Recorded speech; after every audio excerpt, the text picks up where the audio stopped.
ফারহান। দেশের জনপ্রিয় চলচ্চিত্র নির্মাতা মোস্তফা সরোয়ার ফারুকী আন্তর্জাতিক অঙ্গনেও তার খ্যাতি রয়েছে, ফলে মানুষের কাছে তার মতামতের আলাদা গ্রহণযোগ্যতা আছে। মাঝে মাঝে তিনি সামাজিক মাধ্যমে নানা বিতর্কিত বিষয় নিয়ে দু চার কথা লেখেন, নিজের অবস্থান পরিষ্কার করেন। সরকারি চাকরিতে কোটা বাতিলের দাবির সঙ্গে ফেসবুকে একাত্মতা প্রকাশ করেছিলেন ফারুকী। আন্দোলনকারীদের লাল সালামও জানিয়েছিলেন, কিন্তু কিছু সময় পর তিনি পোস্টটি মুছে ফেলেন। এর কারণ অবশ্য অজানা।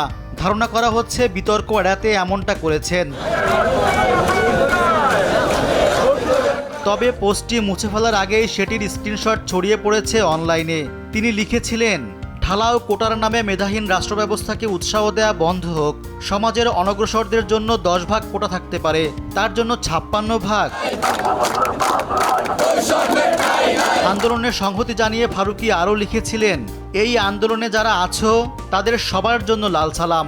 নিজের সুস্থতার জন্য অনলাইনে খুব বেশি থাকি না, সকল উত্তেজনা থেকে দূরে থাকার চেষ্টায় আছি, কিন্তু এই কথাগুলো না বললে ইতিহাসের কাছে অপরাধী থেকে যাব।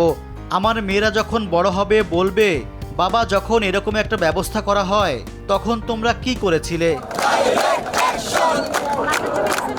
দেশের সরকারি চাকরিতে প্রবেশের ক্ষেত্রে 56% কোটা ছিল, যা পরে সংস্কারের দাবিতে 2018 সালে ঢাকা বিশ্ববিদ্যালয় সহ বিভিন্ন শিক্ষা প্রতিষ্ঠানের শিক্ষার্থীরা আন্দোলন করেন।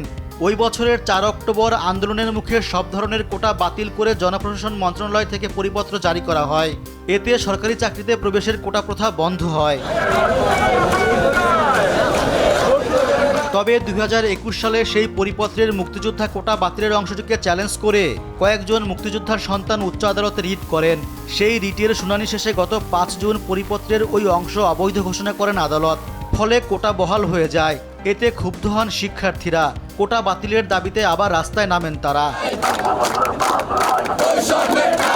রেজওয়ান সিদ্দিকী, দেশ টিভি।